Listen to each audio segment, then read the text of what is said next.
शब गुरेज़ा होगी आखिर जलवाए खुर्शीद से, ये चमन मामूर होगा नगमाए तौहीद से। और की सरजमीन पर जो लोग आए थे वो कितने बाकरीना बाखलीफा लोग थे। बहरहाल आइए की अदार के लिए मुझे आवाज दी गई है। मैं ये चाहता हूँ कि आप, मेरी एक बड़ी मशहूर ज़माना नज़्म है और चूंकि आपके दयार में, आपके दयार मोहब्बत पे पहली मरतबा हाजिरी हुई है। हाजिरी तो इससे कबल भी हुई है, लेकिन प्रोग्राम के हवाले से पहली मरतबा डॉक्टर हसन हुदा सलफी साहब हफिज़हुल्लाह व तवल्ला की इनायतों से, मोहब्बतों से, नवाजिशों से आपके बीच खड़ा हूँ। तो मैं ये चाहता हूँ कि जो नस्ल मेरे तारुफ का जरिया बन गई, या फिर ये कहिए कि जिस नस्ल ने या तो जमील अख्तर शफीक को बहुत मशहूर कर दिया या बहुत ज्यादा बदनाम कर दिया, तो मैं ये चाहता हूँ कि थोड़ा आपके जज्बे तौहीद को जगाया जाए। और ये शेर सुन लीजिएगा तो शायद हमारा जो पैगाम होता है, हमारे जलसों के इनकाद करने का जो मकसद होता है, शायद वो कामयाब हो जाएगा। मैंने अपनी जिंदगी में कोशिश की कि सिर्फ अपने आवाज के सिहर में आपको मुब्तला न करूं, बल्कि जमात अहले हदीस का जो पैगाम है, जो मेहनत है और जो सोच है, जो तसव्वुर है, जिसके लिए ये जमात जानी जाती है, मैंने उसको पेशे नजर रखते हुए नज़में कही है, नाते कही है। वरना लोग जानते हैं कि खासतौर से मजहबी जलसों में कुछ पढ़ने के लिए जैसे दो धारी तलवार पे चलने के बराबर है। वो महफिलें और होंगी जहाँ कूद कूद करके लोग सनाखानी करते हुए ये भूल जाते हैं कि नबूवत का दायरा कहाँ है और तौहीद का दायरा कहाँ है। बहरहाल आइए मैं ऐसा फरमाइए, मैं पेश करता हूँ, आपकी दुआएं चाहता हूँ। गैर मुस्लिम की तरह रस्में निभाना छोड़ दो। मैं वाले से गुजारिश है कि थोड़ी आवाज दे दीजिए, इसलिए कि आपको मेरी जसामत से ये अंदाजा हुआ होगा कि मेरे बदन में कितना गोश्त मौजूद है। बोला जाए गैर मुस्लिम की तरह रस्में निभाना छोड़ दो, गैर मुस्लिम की तरह रस्में निभाना छोड़ दो, जाके दरगाह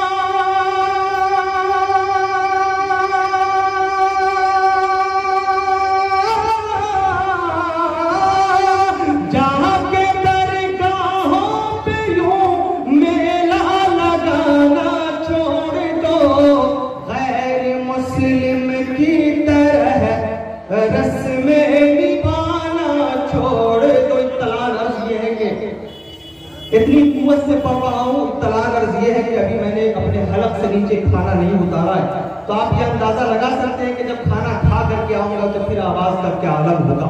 लिहाजा मैं आपसे गुजारिश करना चाहता हूँ कि आप आइए, सुनते रहिए, बस माहौल बनाना चाहता हूँ। मुलाहिजा फरमाइए। गैर मुस्लिम की तरह रस्में निभाना छोड़ दो, एक ही अल्लाह सबका राज़िक़ मालिक भी है, एक ही अल्लाह सबका राज़िक़ मालिक भी है। कब्र वाले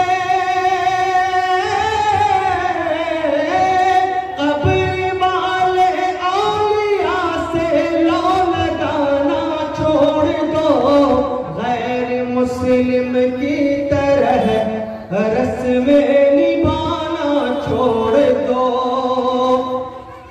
मांगना जो कुछ भी है वो मांग लो अल्लाह से, मांगना जो कुछ भी है वो मांग लो अल्लाह से। सैकड़ों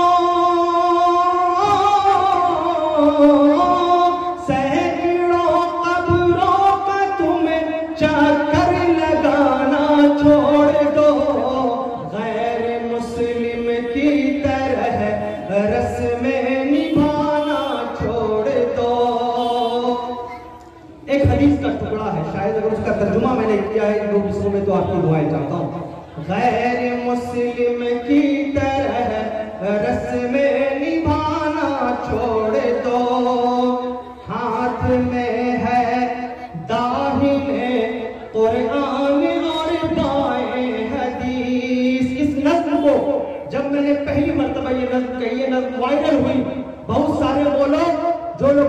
महफिलों में कुरान और हदीस की आयतें जरूर भूल जाएं, लेकिन वहाबी का नाम लेना नहीं भूलते हैं।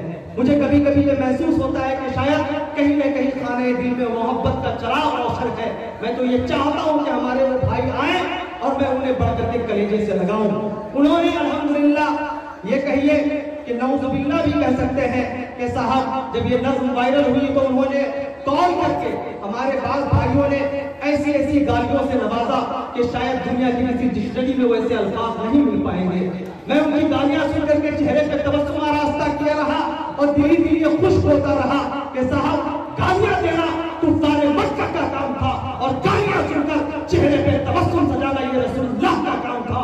या फिर अपना ज़र्फ है कि तुम गालियां देकर के खुश हो जाओ, ये हमारा ज़र्फ है कि हम तुम्हें दुआएं देकर के खुश होते हैं। और फिर मैंने ये शेर चाहता हूँ गैर मुस्लिम की तरह रस्में निभाना छोड़ दो, हाथ में है दाहिने कुरान और बाएं हदीस, हाथ में है दाहिने कुरान और बाएं हदीस।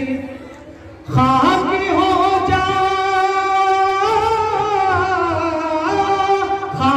हो जाओगे हमको आजमाना छोड़ दो, गैर मुस्लिम की तरह रस्में निभाना छोड़। जो बाउंड्री के बाहर जो बाहर नौजवान खड़े होकर ये देख रहे हैं कि कुर्सियां कहाँ हैं, तो मैं उनसे गुजारिश करना चाहता हूँ कि कुर्सियां यहाँ हैं।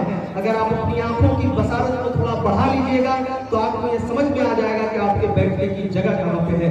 आपसे गुजारिश है कि कुर्सियां लेकर के बैठे। गैर मुस्लिम की तरह रस्में निभाना छोड़ दो,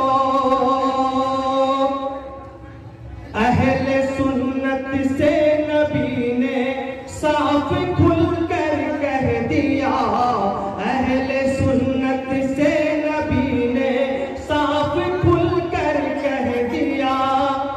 बिदअती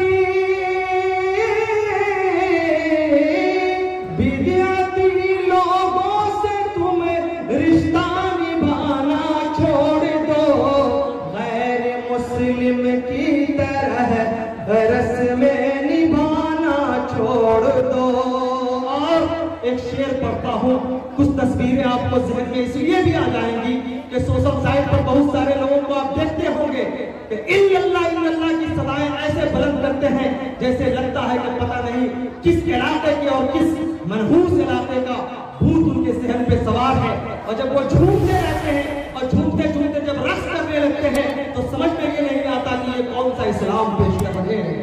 मैं बताऊंगा नहीं, शेर में एक लफ्ज आएगा और आप समझ जाइएगा कि मैं किसकी बात कर रहा हूँ। बोला ऐसा फरमाइए, गैर मुस्लिम की तरह रस्में निभाना छोड़ दो, क्या हरी पगड़ी ही जुब्बा में छुपा इस्लाम है, क्या हरी पगड़ी ही जुब्बा में छुपा इस्लाम है।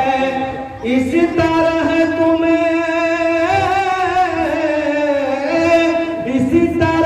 तुम कौम को उल्लू बनाना छोड़ दो, गैर मुस्लिम की तरह रस्में निभाना छोड़ दो। और वो भाई जो गाली दिए थे उनके लिए ये मक्तब है, ऐसा फरमाइए, गैर मुस्लिम की तरह रस्में निभाना छोड़ दो, क्या शफी इस दौर में हक बोलना भी जुर्म है, क्या शफी इस दौर में हक बोलना भी जुर्म है।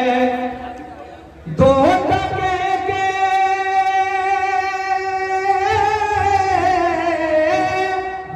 टके के मौलवी से मुंह लगाना छोड़ दो, गैर मुस्लिम की तरह रस्में निभाना छोड़ दो, जाके दरगाहों पे यूं मेला लगाना छोड़ दो। माशाअल्लाह।